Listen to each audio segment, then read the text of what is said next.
ಊರಿಗೊಂದು ಹಣ ಮನೆಗೊಂದು ಹಿರೇತನ ಇರಬೇಕಂತೆ. ಇದು ನನ್ನ ಗಾದೆ ಮಾತು. ಈ ಗಿಡಗಳ ಗುಣ ತನ್ನ ಸುತ್ತಮುತ್ತಲಿರುವಂತಹ ಚಿಕ್ಕವಾಗಿರುವಂಥ ಗಿಡಗಳಿಗೆ ಪಾಲನೆ, ಪೋಷಣೆ ಮತ್ತು ಪರಿಸರದಿಂದಾಗುವ ದುಷ್ಪರಿಣಾಮಗಳನ್ನು ತಡೆಯಲು ಆ ಗಿಡಗಳಿಗೆ ನೆರಳಾಗುತ್ತವೆ.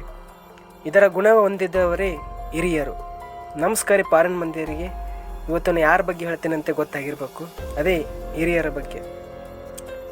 ಮನೆಯಲ್ಲಿರುವ ಎಲ್ಲರನ್ನು ನಿಭಾಯಿಸುತ್ತಾ ತನ್ನ ಅನುಭವಗಳಿಂದ ತಮ್ಮ ಮನೆತನವನ್ನು ಕಾಪಾಡುತ್ತಾ ತಕ್ಕಡಿಯಲ್ಲಿರುವ ಮುಳ್ಳಿನಂತೆ ಸಮಬಲದಂತೆ ತೂಕ ಮಾಡುತ್ತಾ ಮನೆಯನ್ನು ನಿಭಾಯಿಸುತ್ತಾರೆ.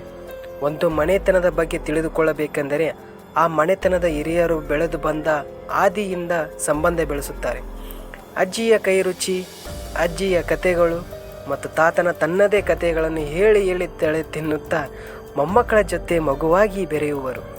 ತಮ್ಮ ಮಕ್ಕಳಿಗೆ ಜವಾಬ್ದಾರಿಯನ್ನು ಹೊರಿಸಿ ತಮ್ಮ ಆಸೆಯನ್ನು ಕಡಿಮೆ ಮಾಡುತ್ತಾ ತಾವು ಮಗುವಾಗಿರುವರು.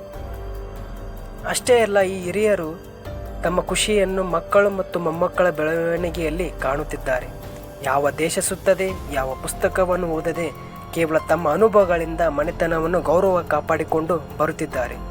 ಇವಾಗಿನ ಹಿರಿಯರು ಮನೆಯಲ್ಲಿ ಇಲ್ಲ, ಇದ್ದವರು ತಮ್ಮದೇ ಆಸೆಯಲ್ಲಿ ತೇಲುತ್ತಿದ್ದಾರೆ. ಮಕ್ಕಳಲ್ಲಿ ಮೊಮ್ಮಕ್ಕಳಲ್ಲಿ ಭೇದ ಭಾವ ಮಾಡುತ್ತಾ ಮನೆತನವನ್ನು ಹಾಳು ಮಾಡುತ್ತಿದ್ದಾರೆ. ಯಾರಿಗೂ ಕೂಡ ನಮ್ಮ ಭಾರತದ ಮಹಾಕಾವ್ಯಗಳಾದಂತಹ ಮಹಾಭಾರತ ಮತ್ತು ರಾಮಾಯಣ ಗೊತ್ತಿಲ್ಲ. ಗೊತ್ತಿರುವ ಹಿರಿಯತನ ಇಲ್ಲವಾಗಿದೆ. ಗಾದೆ ಮಾತುಗಳು ಗಾಳಿಗೆ ಹಾರಿದೆ.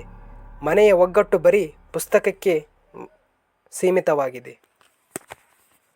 ಹೌದರಿ, ಯಾವಾಗಲೂ ಹಿರಿಯರು ಮಕ್ಕಳಲ್ಲಿ ಮಲ್ತಾಯಿ ಮಕ್ಕಳು, ಸ್ವಂತ ಮಕ್ಕಳು ಅಂತ ಭೇದ ಭಾವ ಮಾಡಿದರೂ ಅವರು ಮಾಡಿದ ತಪ್ಪುಗಳು ಅವರಿಗೆ ತಿಳಿಯುತ್ತೆ. ಒಬ್ಬ ವ್ಯಕ್ತಿಯನ್ನು ನೋಡಿದರೆ ಸಾಕು ತಾನಾಗಿ ಪ್ರೀತಿ ಹುಟ್ಟಬೇಕು ಹೊರತು ಆಡಂಬರಕ್ಕೆ ನನ್ನನ್ನು ನೋಡ್ಕೋ ಅಂತ ಅನ್ನಬಾರದು. ನಮಗೆ ಎಲ್ಲ ಇದ್ದರೂ ಸಹ ನೆಮ್ಮದಿ ಇಲ್ಲ ಅಂದರೆ ಆ ಬದುಕು ವ್ಯರ್ಥದ ಬದುಕು ಅಂತ.